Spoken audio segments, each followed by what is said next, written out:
Oh, okay, there's my post. So we are good to go. All right, let's get it straight. So here we go. Welcome to Alma Mater. So in this game, we're going to be running a university. And so what we're doing here is making decisions, attracting students, attracting faculty, and doing things with books. I'm not really sure. We'll talk about this as we play, but it's kind of weird, the use of books in this game. And so this is something that I'll be chatting about as I play, that there's this concept called ludonarrative dissonance in game design. And ludonarrative dissonance is where ludo is play, and narrative is story, and dissonance is like collision. And it's this concept when you have something in a game where the way it's being played and the story you're trying to tell with it don't quite work together. As I've worked a lot with escape rooms, I found myself becoming much more sensitive to ludonarrative dissonance, much more aware of it, when I'm like, that doesn't really make sense to me. Now, in a lot of board games, you just put that aside and push the pieces around, and you have a system, and you're trying to optimize that system. And so a lot of people just are like, yeah, we'll just accept that ludonarrative dissonance is there, and they don't think about it. But I found that I'm more bothered by it now than I used to be. So I look for games that reduce the ludonarrative dissonance. And this one has some weirdness going on with books. That's a really key part of the game. So what I've done this time around, I'm experimenting with this. I don't know how long I'm going to do these things. This week I'm off, and so I said, well, it's a good time to start exploring these things. So this time I've got a camera for the overall board. I've got a second camera over here just for this one player board. I set up the game. I'm going to be playing it as a two-player game. I'll be playing both roles and talking through what I do. And that's what I do. When I go out to learn a game, what I typically do is I set the game up as a two-player game, and then I work through the game the first time. I've done that already myself. And then I go back and read the rules, and then I feel comfortable enough to go and teach the game to other people because I've had that experience. Now, some games have solo games, or solo rules. This one doesn't, but it does have two-player rules, and the two-player rules actually simulates a third player. So this is actually set up for a three-player game with a simulated third player, and I'm going to be playing both the first and second players. Now, I've already done setup. There's an initial process. And I should say with these videos, it's not my goal to teach the whole game. That's not what I'm trying to do here. I'm playing the game, chatting about the game as I play it, taking questions. If I can see the chat, so if you have questions that I can chat about whatever's going on. But I'm not teaching. So there's a whole setup process. There's a lot of setup in this game, a whole lot of cards. And I will say one thing that's good about it is there's a lot of variety in your setup. So the professors are chosen from a larger pool. These goals are chosen from a larger pool. The setup, the way it's done is by card drafting. So you have a set of cards. You pick one that's going to give you some resources, and you draft a setup. And so I've already done that. So the game is set up. The way that NPC is going to work is you have cards. And let's see if this works. This is my first time doing this. I had to find the spot. We got that spot there. Yeah, that's pretty good. So each turn for the NPC, we're going to pick one of these cards, and that is going to tell us what the NPC blocks off and makes more difficult.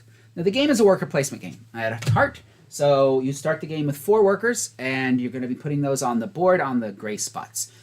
It's not a nasty worker placement game in that you don't block other people out, but it makes it more expensive for other people. So the fact that this bad guy has already gone here once, if I want to go there, I will have to play 2 of my workers to go there to do that action. And if someone else wants to go there, they'll have to put 3 of their workers. Now, once you've gone to a place, you can't go there again in that round. But someone going somewhere does not block you out from going. It's just going to cost you more of your workers. You only have 4 workers, though, for the round. So you can't do too much of that nonsense and fiddle-faddle. There's a few spaces here that are bigger. The bottom of the board, everyone can pile in there. They don't affect each other. But other than that, you are going to make other people's lives more expensive. Now, the main things you're doing in this game is you are the currency of the game are books. Now, I will say the books are pretty cool. It's these little 3D book meeple cube things. These are the main thing you're dealing with in the game. You've got your books, and then you can get books from other players. Now, this being a 3-player game, we've got 3 colors of books, and then special yellow dictionaries, which are more powerful than the other books. They do other things. So that's what you're going to be getting in the game. Now, as you see, you don't see because my face is in the way. Once I get going in the game, I'm going to turn my face off so that you can see this player. I've got another player set up there. But This player already has gotten some yellow books. This player does not have any yellow, but he's got some green and black. Again, this is all part of that initial setup. Now, what you're doing on your turn is you're going to one of the spaces. And the main things you're doing here in the spaces is getting books. So these spaces are going to allow you to get more books, to buy books out of the marketplace. The marketplace uses this little mechanism here, this little slidey thing, and that'll really start to come into its own a bit later. Once we get some books in that, I'll show you how that works. But there's a dynamic market that goes with the sale of books. You can do research. So this is kind of cool. This has a research track along the side. And as part of the setup for the game, you assemble this track out of a set of cards. And the cards are quite different. So the game feel as what the game's going to require you to have to pay is going to be very different based game to game based on what cards come up in this research track. Over here are professors that you're going to hire. And the way you're going to hire professors is by bringing in books of different colors. So one of these professors, for example, says -3, -2, and -1. That means I need 3 books of one color, 2 books of another color, 1 book of a third color, and then I'll have that professor. Now that professor, whatever color I used for the most books, is going to get that color book on him. And then if I want to activate that professor in later rounds of the game, I have to spend a book of that color. So in general, you want to use your colored books to pay most of the cost on a professor because they're easier for you to get your own books. There are also students that you can get. Now the way the students work is you're going to move onto a space which will give you a student from that row. The costs are at the top and they get more expensive as they go across. They also get more powerful as they go across. So the beginning of the game and as part of the setup, this player has already gotten a few students. These ones at the beginning are more around income, and then as you move to the end, they're all about victory points, and they cost more as they go up. The cost for these is going to be based upon the prestige of the 3 different publishers in the game, and the publishers are us. So your prestige is based upon your research. So the higher your research, the more valuable your books are, but the less income you get. So that's a bit of a game balance. Someone that's weaker on the research track gets a little bit more money. But you have to have more of that player's books in order to bring in students. And each student card gives you an ability. So there's a lot of combos in this game because you're going to get different combinations of students. You're going to get different combinations of professors that you use with the students. One of the goals of the game is to accomplish these 3 goals down here. Something got knocked out of the way. Let's see. There we go. All better. So this goal is have 4 yellow books and 15 bucks. So if I have 4 yellow books and 15 bucks, I get this reward. This reward comes with an extra worker for the rest of the game, and the first person gets a card which is going to give them a special ability. We each started with one of these cards, and then there's a way to get up to 3 more of those. So again, these are little tiles that change game to game, so you've got different, again, way it mixes it up. I can see I want to try and get 7 students in this game, and I want to try to get 3 students of these categories and 2 research checkpoints, and the checkpoints are what you hit every so often on the research track. So your workers are going to go on the board. They're going to be used to get cash, to get books, to do research, to turn in cash for points, to hire professors, and to hire students. Those are the main things you're doing on your turn. I think that's all I need to explain to kind of get into it. I'm going to talk about this as we go along, and we'll see how this goes. It's telling me funny things. There we go. All right, that's fine. So, as I said, I've already set things up. I'm going to turn my face off, and so to show you the 2 players, I may come back on later on, and I'm going to chat, but for now, we're going to disappear. Poof, I'm gone. All right, so I've got 1 player here. I've got a 2nd player here with a bit of a close-up board. It should be easier to see this board. And then this is part of my overhead camera up here.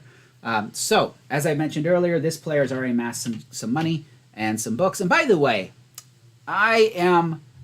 there's different kinds of players in board games, you know. There's some players in board games who spend a lot of time organizing all their stuff and stacking their books up and piling their chips and their money up. And some people like to do that. That's not me. I'm not that kind of a person. So as you can see, I just sort of have a pile of money and books and a pile of money and books and all that stuff. So that's how it goes. Now, we're going to get going. The turn order is determined as part of the initial setup. So the setup cards that you got had each setup card you chose to use had a value on it. The person with the lowest value of setup cards is going to be the start player, and that's going to be, so the green player is going to go first. I've already picked a card for the black person this turn, and so they've got some books out that can be bought, and we're ready to get right into it. Thank you, Chad. I get bored in lockdown, so I do things like color my beard and color my nails and have fun with that. I might as well. So off we go. So green is first, and I'm looking at the board. I don't have any students in green. I may want to try to fix that. I've got 2 green books and 1 yellow book. It would be nice to get some more books. That would be a good thing. Books are always nice to have, especially because you can put books in your market for sale and other players can buy those books, and then you're going to get money, and that's a good thing. I've got 12 bucks. That's a goodly amount of money. I like that.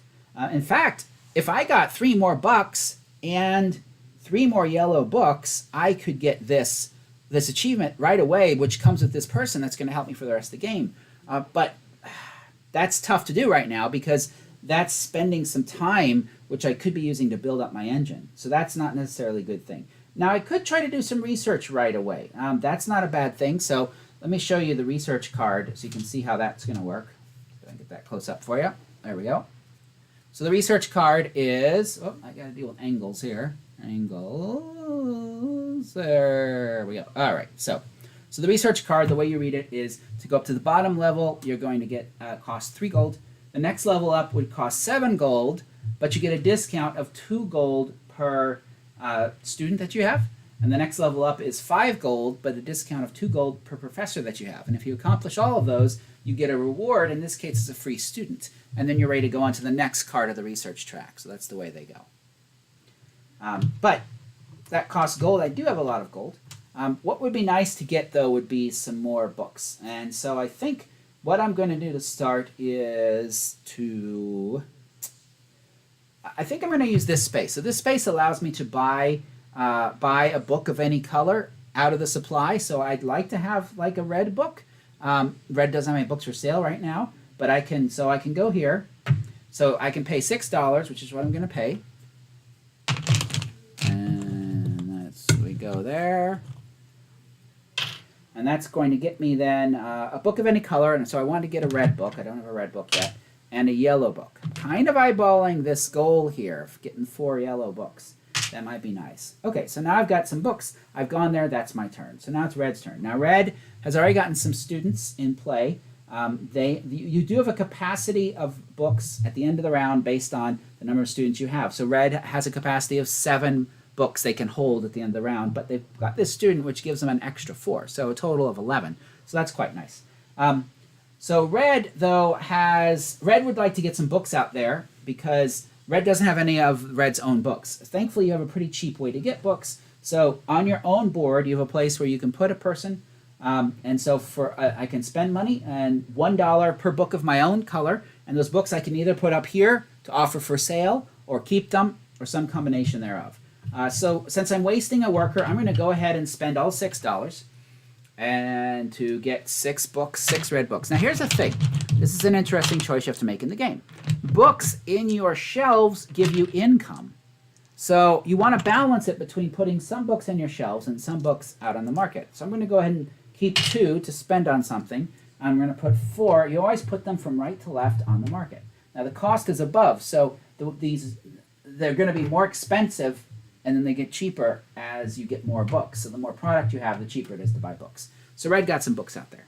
So now it's Green's turn. Green actually says, hey, that's a good idea. I should probably get some books as well. So Green's going to go ahead and go to his own book space. And wait a minute. Green already has 2 books. Maybe we should use that to get something, either a professor. So we've got a professor that can give you an extra worker. We've got a professor. Oh, now this professor lets you go up on the research track and gets a yellow book.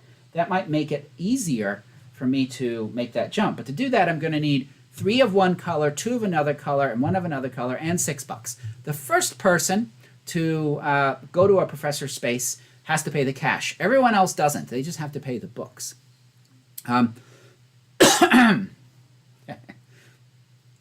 Yeah, so Igor talks about using Plano boxes. When I'm playing with my normal group, they know that if they open a game box of mine and the cards are sleeved, I've already said, hey, I like this game, because I've taken the time to sleeve my cards. I don't usually sleeve my cards unless I like the game and I know I'm going to play it. So I've been doing some streams about the Lost Ruins of Arnak. I quite like that, and I've already sleeved that one.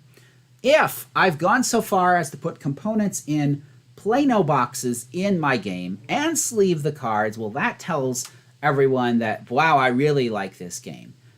So like I've done that with Agricola. I've done that with Le Havre, games in that ilk. So that's how you know. Now, if I don't like the game very much, I've probably used Ziploc baggies, or every once in a while, if I really have no feelings for the game, you just swipe it into the box. And then it becomes the game for everyone else to sort while you review the rules next time you're going to play it. Yay. All right, so thank you, Red Fangs. So here we go. So green was going, and Scott was chatting, so now I got to remember what I was going to do. And now in the 3-player version, this particular space blocks both of these. So if you go here, you can do this or this, but not both. So I've caused some grief for the other player by doing that. Now, I see there's a person here that would give me an income of a yellow book. Again, if I'm thinking I want to go for this, that would be a nice thing to get. So to do that, the cost is 2 books of the same color that are either at rank 1 or 2. Now, in the first round of the game, books have no rank. You haven't yet established that. So in the first round of the game, you don't have to worry about those ranks, and so that's quite nice. So what I'm looking at is if I want to hire this student, then I go here. It's going to cost me 2 books of one color, 1 book of a second color, 1 book of a third color. So that's going to cost me 2 of my green, 1 red, and 1 black. And I can throw those away. Agricola. No, Agricola. Anyway, so that's going to let me buy this student, and the students bounce back and forth between the 2 rows on this board. And one of the ways you score points at the end of the game is you score the number of students in this row times the number of students in that row. That's a way you're going to score points. So you kind of zigzag back and forth. When you hit this space, you get an extra worker, and then these spaces are going to cost cash to bring in extra students. So that the thing with the lightning bolt means I get this right away. So right away I get $1, and I get a yellow book. That's put me at 3 yellow books. So I'm hitting this quite quickly. That's a good thing. And then the hand means income. So every turn now I'm going to get $1 and a yellow book out of this student. Because that's what students do. They write, what? Huh? Anyway, we'll talk about that later. So it is now Red's turn. Now Red is looking at this and is getting a little concerned. Red was thinking, though, that a professor might be nice. More money is good. Red's already down to only $3. So might be going for some cash. That's something that's useful. Now, the money space is here. The way it works is if you put 1 worker, you get $2. 2 workers get you $5. 3 workers get you $8. And this also sets turn order for the next turn. Whoever puts the most people here gets turn order for the next go. So Red's going to get a little income. Red's got some books up here for income at the end of the round, so that's okay. But I'm thinking we might just grab some money.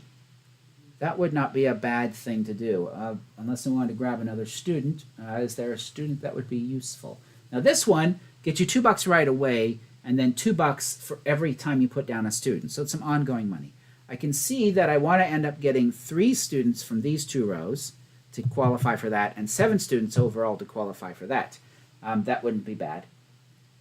But I think I've got enough for that, so I think we're going to go here. And we're going to go, you can't buy more than one of the same student, by the way. So you always have to buy different students. So we're going to go for this one. So that's 2 books of one color, 1 book of one color, 1 book of one color. So throw those away. And we grab this student and plop him right there. So immediate gets $2. That's what comes right away. Okay, so there we go. Now we go back to the green player, and we are looking at the board. So I've got a good pile of cash. I need 15 to get that. 1, 2, 3, 4, 5. Oh, I should get some books up here, because that's income, and I can sell them. That's probably a really good move. So we're going to go here. We're going to go ahead and buy, we'll go ahead and buy all 6, because I'm going to get a lot of that back. We're going to buy 6. We're going to keep 2 for use next turn. We're going to drop 4 up across the top here. So that's good. That'll help there. Red, so Red's got, at this point, doesn't have many books, but 2 workers. I'm going to wait on buying books because books, they're going to drop in price. So the way this is going to work is every turn, this little slider is going to slide down and make the books all a little cheaper. So waiting is going to make these books cheaper. And so that's a way to make your money go further. So Red is going to maybe just to go for money for next turn. I don't have enough books to do really much of anything.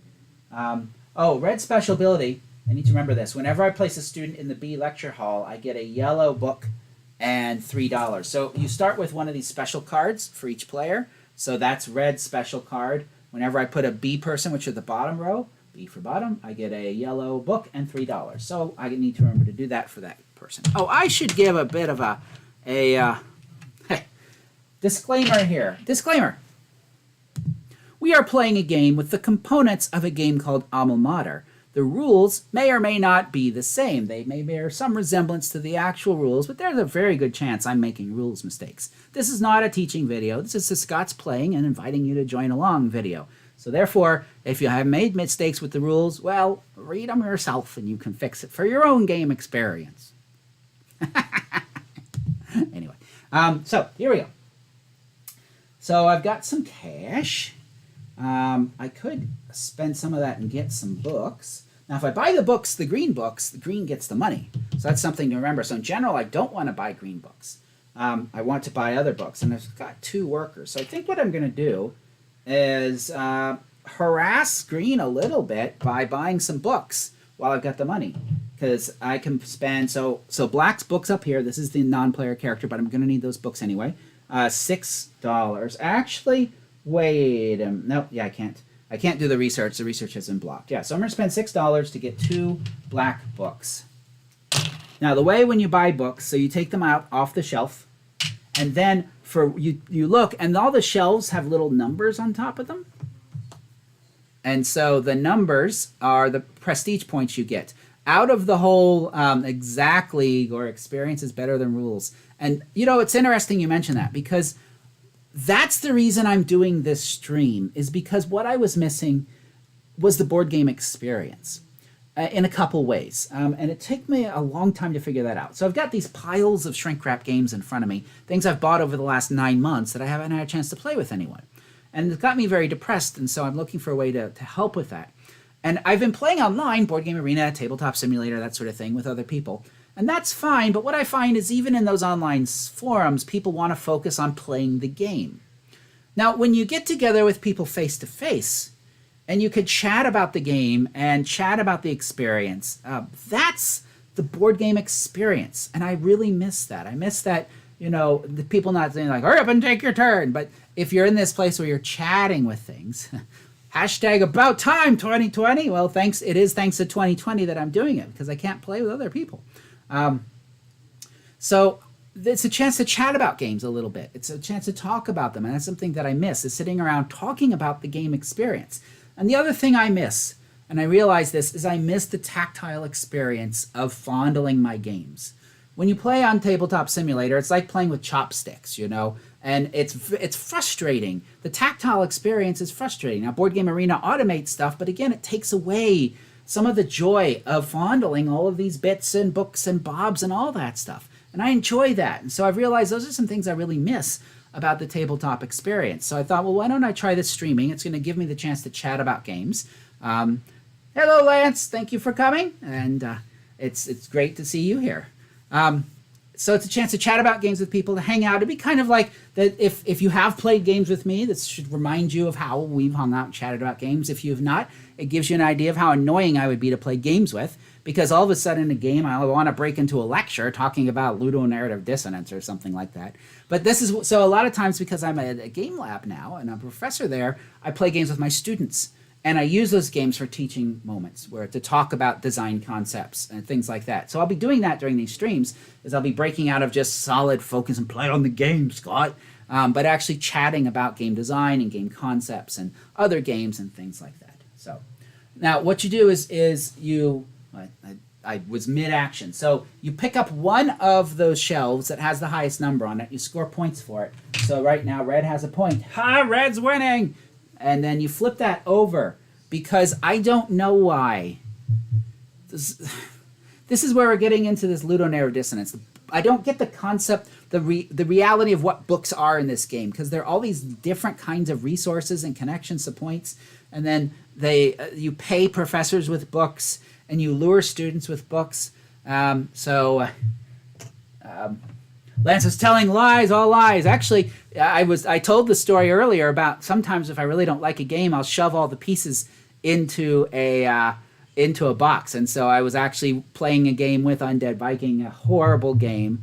And at the end of the game, we were looking at what to do with this mess, and I volunteered to put it away, and I scraped all the pieces into the box, and that was the end of that. So you flip it over. That will be gone for the game. That will never be flipped over. And so that's a way you're going to earn points, is by buying books off of these shelves. And when you start the game, you get to set up the order of these however you'd like to have them set up. So that is gone. It is now Green's turn. Green has one person left. I have a worker. I haven't put anyone here to get some cash or to position myself for turn order. I only have $2, so I think that's what I'm going to do. I'm going to go ahead and take the last worker and go here. That gets me $2, which will be some cash for next time. And then red's going to go. So red has $3, has some books. So with only one worker, I can't go to any of these spaces, because remember, if I want to go where someone else is, it costs me 2 workers. I don't have that. I could go over here to hire a professor, but I need at least 3 different colors of books. I don't have that. Oh, I need to put my face away. Goodbye. So now you can see what red's got. So I think what I'm going to do is just kind of do the same thing that green did and go down here and get my $2. And we have a visitor. So I know that this guy... Oh, you can't see my visitor because my camera's off. Turn the camera back on. There. There's my visitor. This is Gregory the cat. Gregory. When Gregory hears me talking, he always comes to see what's going on. Gregory has lots of paws, as you can see. He's got thumbs, and he will pick things up. And so the Gregory is a senior kitty, so he likes to have his cuddles. So there you go. Cat time. Cat time's over. Okay, back to what I was doing. So that is it for the round. I've used up all my workers. We've ended the round, so we're going to move on to round 2. The game is 6 rounds and then it's over. I use this to determine round turn order. We've both put one person there. It's a tie, so therefore turn order is going to be the same. I'm going to look to see where we advance on the research track, and that is going to determine the prestige of those books. And that matters for the students, because the students want specific prestige style books. So black is the highest on the research track, so black is going to go first. And then the other 2 are equal. I think they're going to go, I'm just going to guess here, because I don't want to look up the rules, so I'm just going to say they're going to be in that's perfect, whatever. When you play, you may want to look to see how ties are broken, if you care, or you just throw them in there and say, yeah, whatever. I'm playing both roles anyway, so, okay. So we've established that. Untap professors, I don't have any professors. Collect your workers, so they all go back, they come back off of here. So workers are collected, and then now we collect income. Now income, we determine income by the number of books that we've got in our marketplace. So green has 4 books there. Any students that provide income. So one student gives them another $1, so I get $5 plus I get a yellow book. Oh, that's 4 yellow books. That's interesting for that 15. I might be able to try to go for that this turn. Red is income, has 2 students for income. Turn me back off. Red has 2 students for income for $3 plus 4 books. That's $7. So red gets $7. And now what we do on both of these, so this is the kind of the cool thing. You take this extra shelf that you have, you put it in this little slidey thing, and you push. So this has the effect of lowering the price of all of your books by $1, or some of your books. This one that you've got here, you put to the side. You're going to use it next turn to push. So that's the clever bit. And so you do that with everyone. So, and if there's a book that falls out, you don't get it. It just goes off to the discard pile. And you do the same with black. You do it with all of them. And there. Now we set up the NPC for the next round. We draw a card, and this tells us what happened. So we can see the NPC moves up what's on the research track, gets 4 books. So this is how now you can see this is going to make the price of the black books cheaper, because you've got 4 books out there. There's that. And blocks there, and blocks there. Now it's not blocked. I can still go there. It's just going to cost me extra, so that's fine. So this is round 2 of 6. Turn order is green is still first. So green's looking. Green has 5, 6, 7, 8, 9. Green has $9. So for me to get $15, if I want to try to grab this early, because it gets me an extra worker. That could be really nice to do. To do that, though, I would have to, oh, what did I say? 9. I'd have to put 3 workers. I'd have to spend 3 of my 4 workers for $8. Unless I used workers to get some money from another source. So we have a card here I have not seen before. And so I'm going to get the rule book and see what this card does, because I didn't have it in my first game. So I got to get the rule book, and we will see what this card does. So it shows, I'm guessing it's a way to get money. It's a professor, and it's something about your books. So I'm going to look him up real quick. The rule book has every card in it, which it needs to, because it uses, this is the thing, the symbols are nice, but boy, it does get tiring while you're trying to learn the game and figure it all out. Immediately before, perform the display cleanup step. Gain $1 for each book in your display, and then, oh, okay.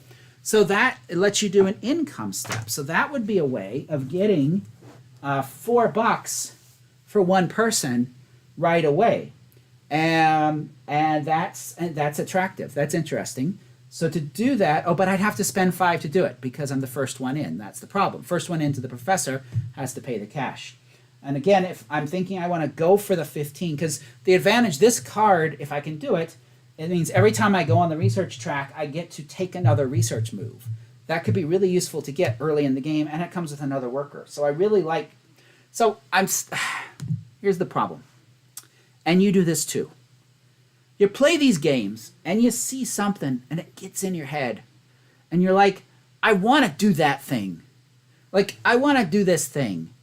It's probably dumb for me to do this thing this early in the game, but I want to do this thing. And then I just do it because I don't care. Because for me, for the game, the play is more important than winning. So I get something in my head and it's like, yeah, I want to accomplish that. I will feel complete if I can accomplish this goal. Now, the thing about it is I need 4 yellow books and $15. As soon as I've gotten it, I don't spend that. It doesn't go away. I just have to have it. So once I've gotten that milestone, then I can start spending that money and going crazy. So I want to do it. I'm going to do it. And you can't stop me. So don't try. So now I got to figure out the best way to do it. Whether it is if I pick up a student that's going to give me some cash, or I just put down 3 workers and just say that's how it is, and I'd have enough. Or I hope that someone buys some of my cheap books, because if I buy my cheap books, I'm going to get some cash. In fact, Red might do that. Red's looking at a pile of money and books to buy, so I might say, well, do I think Red's going to buy it? And if I think that's going to happen, then maybe I want to try and get that cash some other way.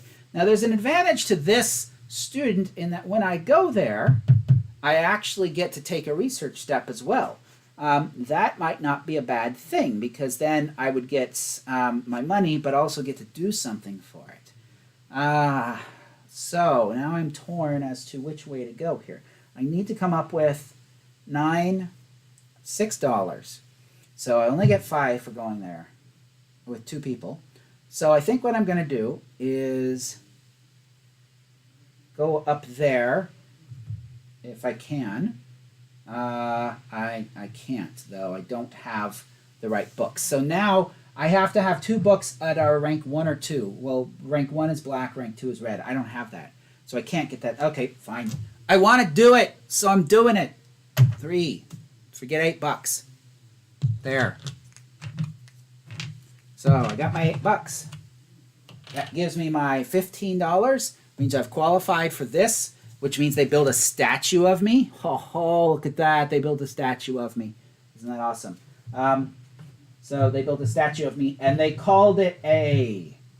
So they built a statue of me. Get it? A stat. Anyway, so I get this ability for the rest of the game, which means when I do research, I get to research again. I do need to remember, I also have this special ability. I get to ready one of my professors once a round. So normally you can only use a professor once a round. I can use a professor twice a round with this card. I don't have any professors yet, so maybe I should fix that. Anyway, I've got my 4 yellow books. I've got my $15, so I've qualified for that. That also gives me the benefit of another worker. So that's actually the main reason I did it, because it got me another worker. So I didn't mind spending the 3. I got the cash for it, and I got another worker. So I'm feeling good about that choice. I better be, because I made it, and I'm moving on. Okay, so now we go to red. Now red's got a pile of cash, and could certainly use. It might be time to start getting some professors. We haven't done any research yet, but if I wait and get a professor first, then my research will be cheaper. So I need books of a 3rd color. So I'm going to have to get, well, my own books I don't have, and green books I'd like to have. So first I'm going to get some of my own books. So I'm going to go there, and I'm going to buy 2, might as well buy all 6. Wait, I'm going to need, if I want green books, I'm going to need $5 for green books. So if I spend $5 here, so $5 for 3 of my books, and a book there, and a book there. So that's going to get me some books. I have the ability to do a research step now, bother with green books, and just use what I've got to get something. What was I going to get? Anyway, I had a plan. I forgot my plan. Anyway, plans are hard. I'll go ahead and spend 3, because I get to do a free research step. That'll move me up here by 1, and so that starts me on the research path, because I get to buy books and do research. And now we come back to green. Now green now has a pile of cash, so green can start playing. So green sees red's books are cheap, so we're going to go buy them. We're going to buy $4 worth of red books, so that's 2 red books. I also see that they have a 2 on them, so you get to take one of the ones you bought from, flip that over, and get that as points. So green gets some points. Okay, and red got the money, so now red has some money, and so red can be like, hey, I've got cash now. Now I can get a professor because I've got some money for that. So now the professors over here, they're going to have different abilities. This one lets you do research, 3 research. This one lets you get a payout, get some cash. That might not be bad. This one lets you get an extra worker for the round. This one lets you get a research and a yellow book. This one gets you a yellow book, a book of any color, and a book of your color. This one gets you money based upon the number of people that you haven't yet used. This one gets you points based upon the number of people you haven't yet used. This one gets you points for the books that you have up there. So again, just like here, the beginning are more resource-based, and the later ones are more point-based. Same thing here. These are more resource-based. These are more point-based. I'm liking this one. This one is attractive to me. And if I'm the first one in, I get to set what colors go there, which can make green's life more difficult if green is wanting it. So I'm going to pay $5. I have to pay 2 of one color book, and I'm going to choose red because that's mine. I'm going to choose 1 black and 1 yellow. So that's now the price for this professor for everyone else. Whoever goes there first sets the price. And so I take the professor, put him under my board like so, and I put a red book on top of the professor to indicate in the future, for me to use this professor, I will have to pay a red book. I may choose to use the professor for free right now, since I just bought the professor, and I will do that. They are tapped at this point, but that gets me that I do this process. So I get $4 in income, and I put this on here, and I slide everything down by 1, and that's what that professor does. Okay, so now it's green's turn. So now this professor's gotten cheaper for green.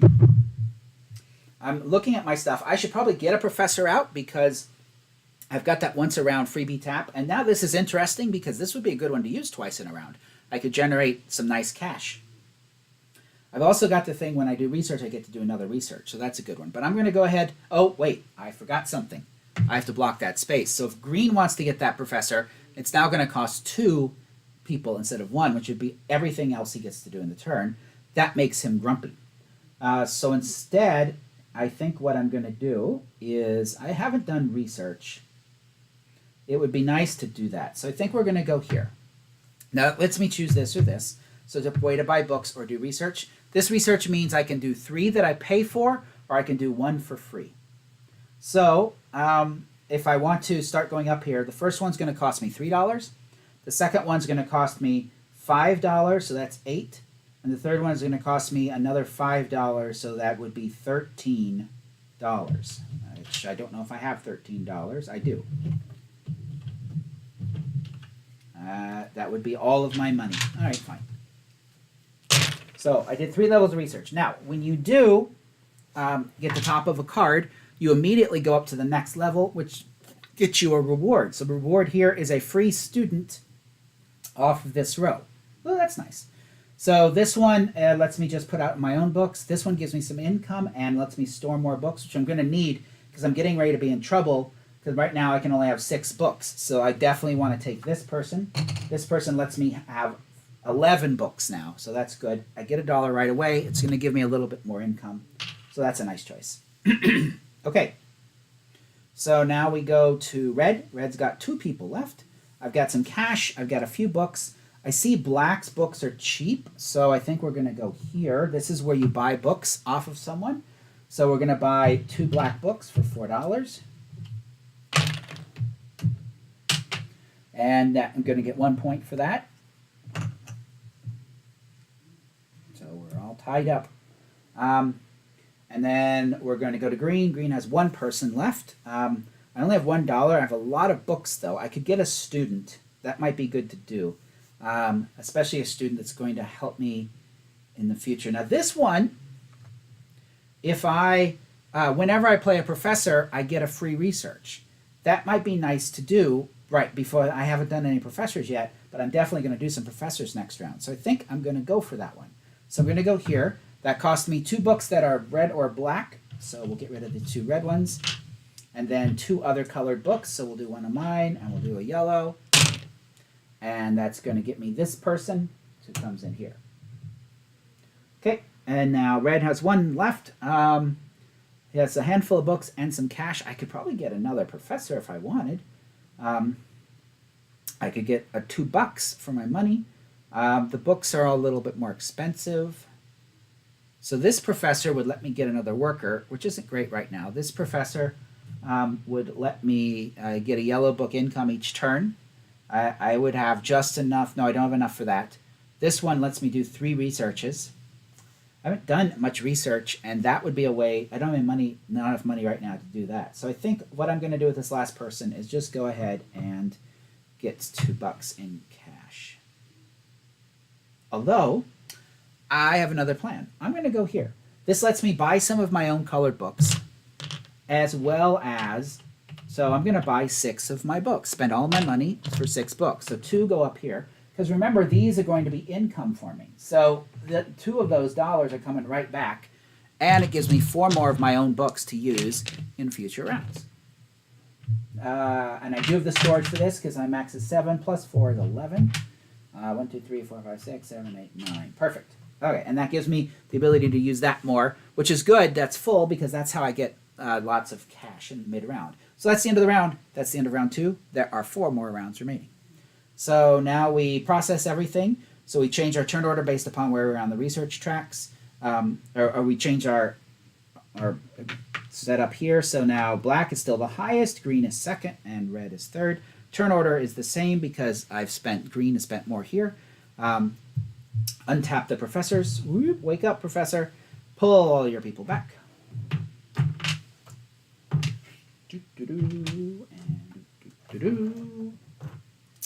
Advance a turn marker, which I did. Get income. So green's got 1, 2, 3, 4, 5, 6, $6 and a yellow book. And we'll go ahead and do this. So you just shove this down like so. Red's got 1, 2, 3, 4, 5, 6, 7, $7.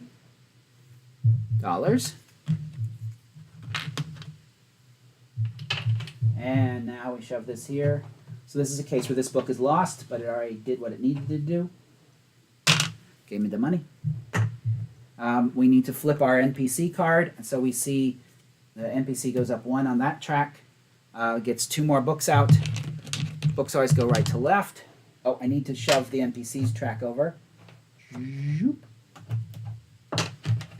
So book goes there, and I can see the NPC blocks that blocks that, blocks that. Okay, that's it. We are ready to continue. Green is still start player. Now, I can see on the research track, to go through the next levels, I'm going to need professors that I can tap to get past these levels. Or in the first one, I can do it by paying cash. The second one, I have to have a professor to tap. Or that's a time where you could use this green, which lets you go up a level without having what you need for it. And I remember every time that I play a professor, I get to go up a level for free here.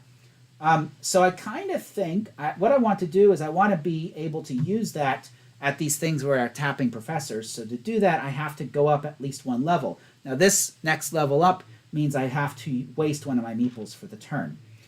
So what I'm going to do, I think, is I'm going to go here. This is where I can buy books. So I'm going to go ahead and buy, buy 5 books. So 2 go up top. 3 go to me.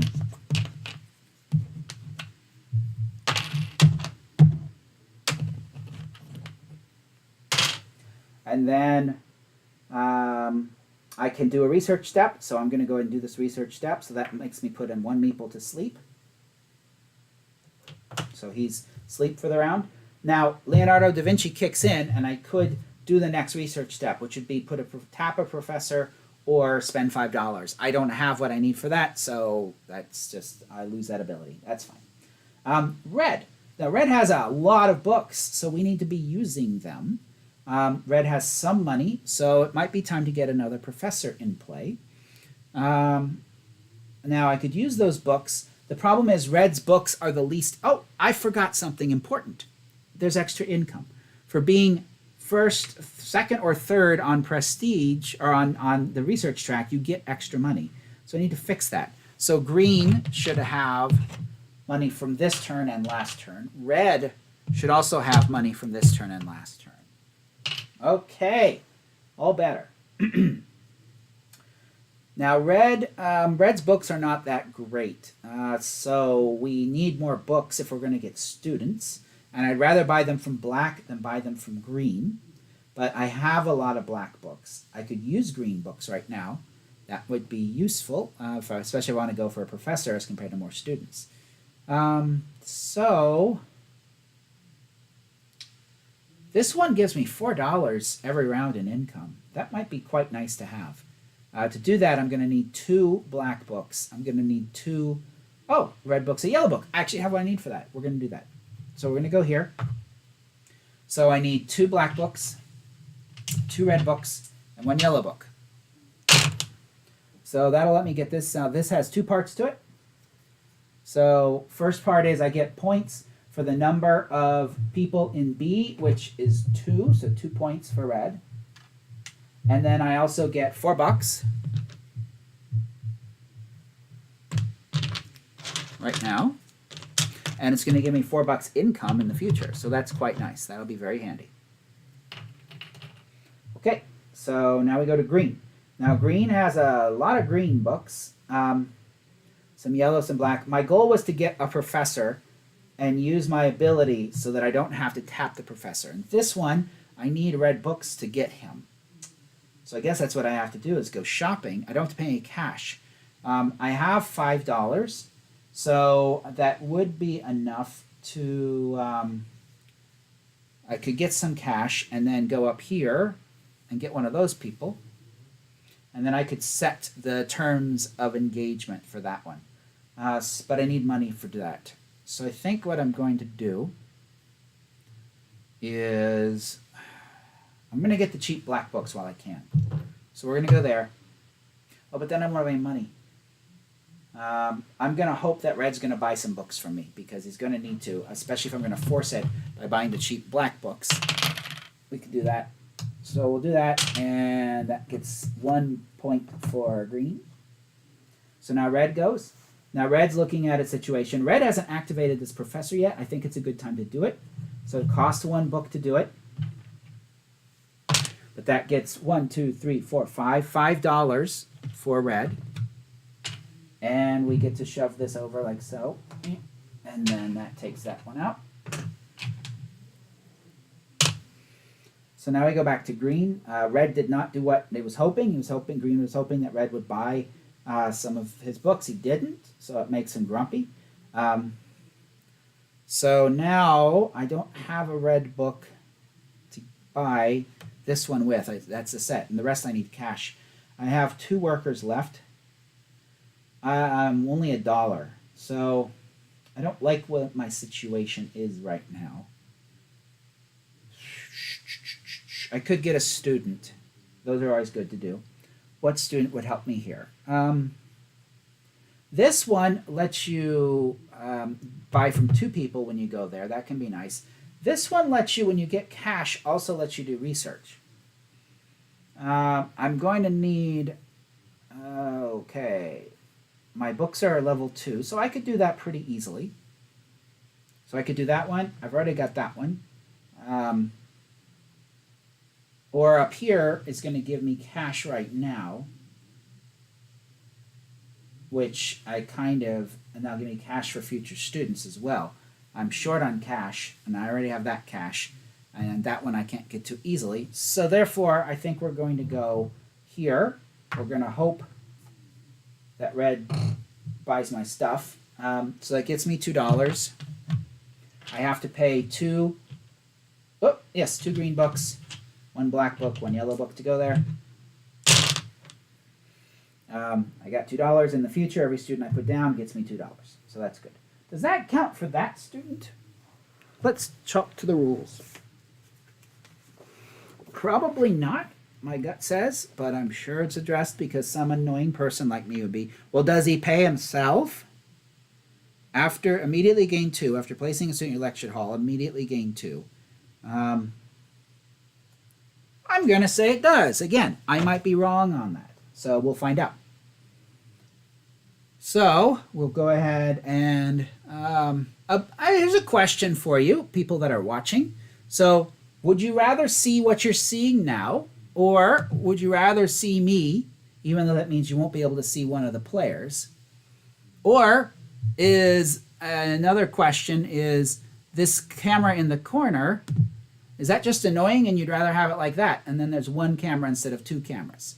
What do you think? Would you rather have me run like this and you've got 1 player you can't see? Or would you not want to have and be able to see all the players? Let me know in the chat if you would. I'm just going to continue going on. So now it's red's go, and red is going to go ahead and buy some of green's books.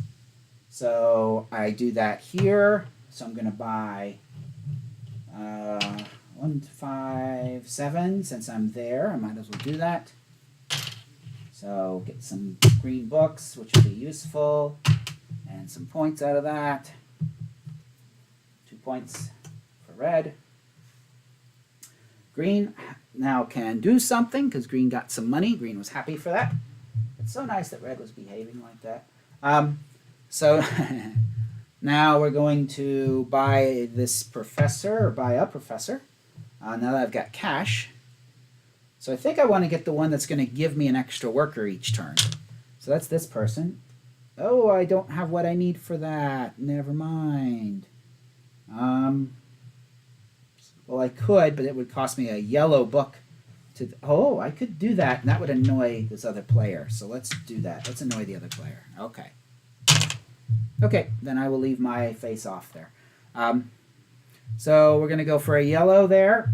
And because that sets that price as a yellow, which is easy for me because I get a yellow every turn, I can plan on using that. So that's not a horrible choice. And 2 green books, 1 black book. So there's that. So that brings in the professor with a yellow book on it. I get to activate it right now. So that lets me bring over one of these temporary workers to use in this round. He is now tapped. When I do a professor, then I get to go for free on this research track. So that lets me go to that next one. That's quite nice. And then, oh, tricky time, combo time, combo. So here's my combo. I'll go ahead and turn that other bottom one on. There we go. So here's my combo. We've got, there we go. So this one, once per round, I can ready one of my professors.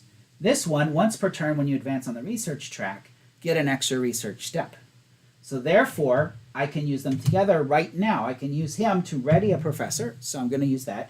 And then I use Leonardo, because I went up on a research track, I can go up a second time. The cost to go up this time is exhaust a professor.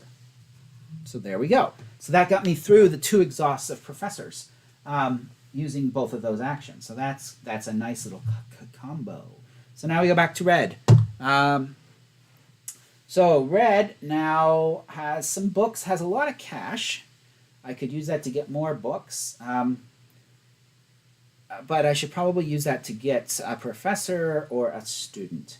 Now, if I do one more student, I'm going to get another worker. So that's probably a good thing. And if I look at this, I need to start getting the people from this column. I've got 1, I need 2 more, and that'll get me the 2nd level achievement. That'll give me another special ability and a bust, which is worth points at the end of the game. And to do that, I would need 2 black. I don't have 2 black, so I don't have any yellow at this point. And so I think I'm going to, I could get yellow book. I think I'm going to do that. So I'm going to go here so that I can pay $6. And that's going to let me get a book of 1 color and then a yellow book. So I'm going to get a yellow book and then I'll get a black book. Now we go back to the green player. I've got this extra worker I can use to do something.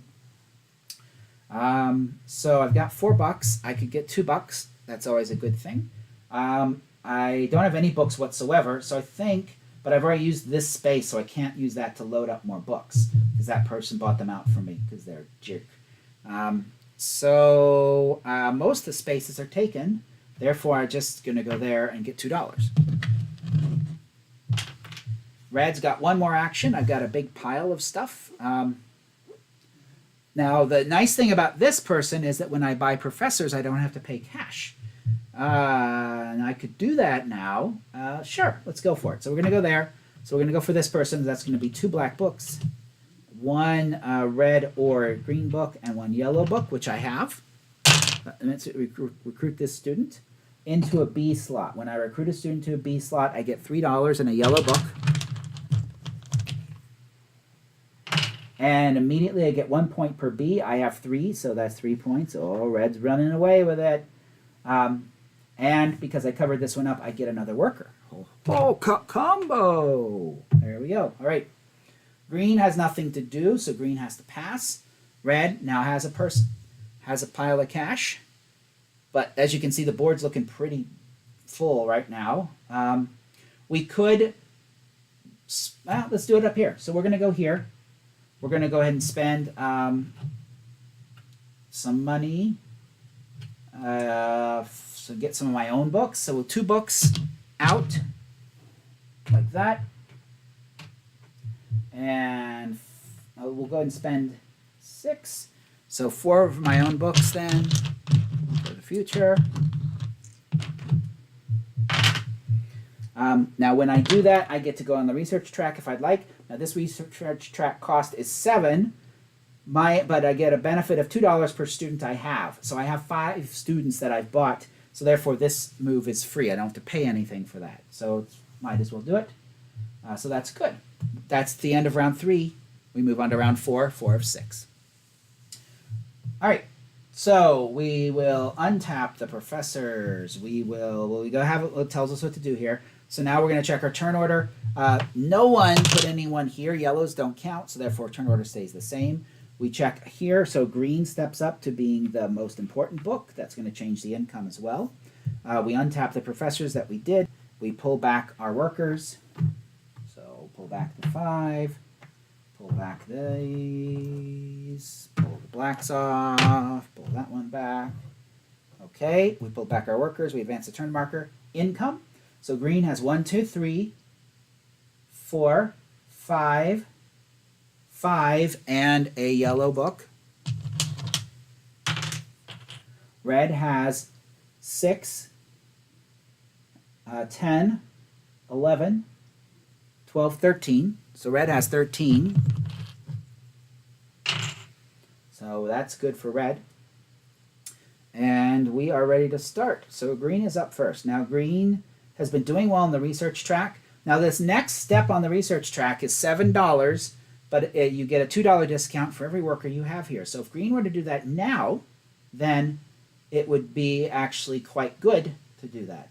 Now I can see the next step up is annoying. It's three professors. If you don't have 3 professors, then you pay $2 and 4 points. So that would hurt, but you know, maybe it's worth it to keep pushing up that track and take the pain, because that gets me ready. I can end up being where that might be useful. So I think we're going to go for that. We're going to go there for the research. So this step is free because I still have enough workers here. I get that benefit, 5 points. I can now do 2 more steps because this is good for 3 steps, and a 4th one with Leonardo. So we're going to go ahead and do that second step. Now this one I do not have 3 professors, therefore I have to pay $2 and 4 points. And then I can do a 3rd step. So the 3rd step is if you don't have 7, which I don't, then I pay 1 book and 4 points. So I'm back to 0 points. Oh well. But when I hire a professor, then that next level I can take for free. So that's kind of where I want to go. I don't know, that might have been a dumb move, but I'm good at dumb moves, so perfect. Red. Now red thinks this is a great opportunity to use this professor. For 1 red book, I get to do that income again, so I get another $6.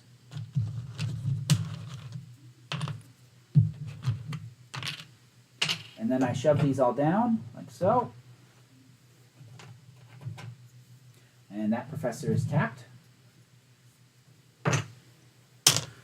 So now we go back to green.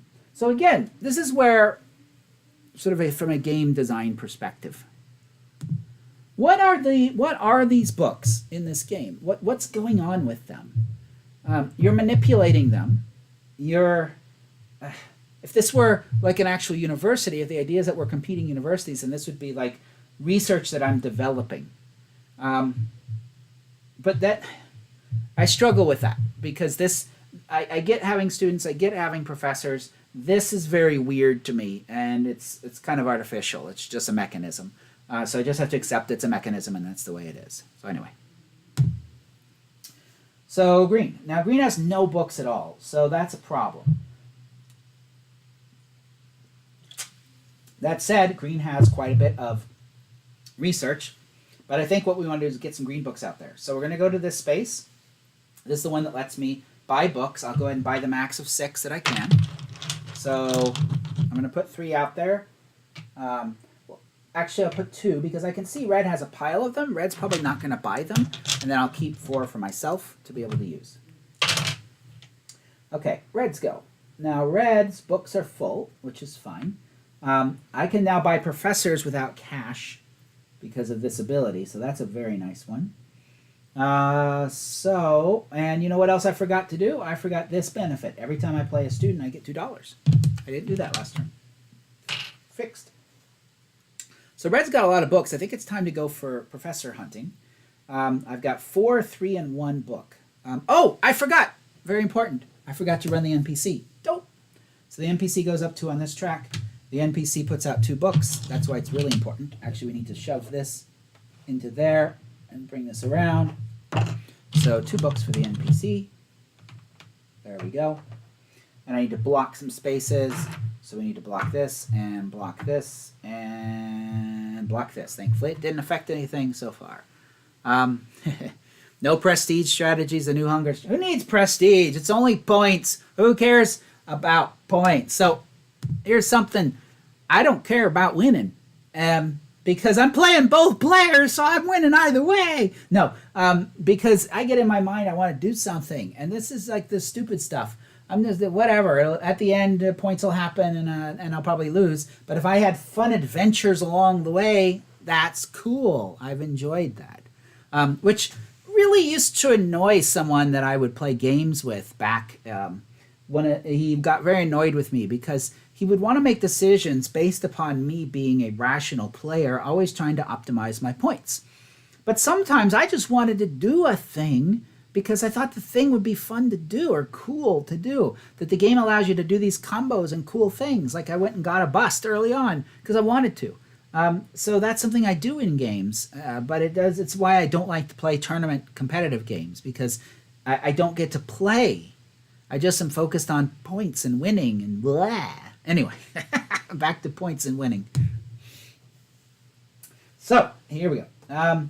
So Red now, to take advantage of the fact that Red has a pile of cash. So if Red got 3 more yellow books, he could get this A bust, which is still useful because the bust is worth points and it gets you this. Red is awfully close to 7 students. That might be worth, in fact, to get this one, I have to accomplish 2 milestones. Red's got to get to doing some research. So therefore, I think a nice task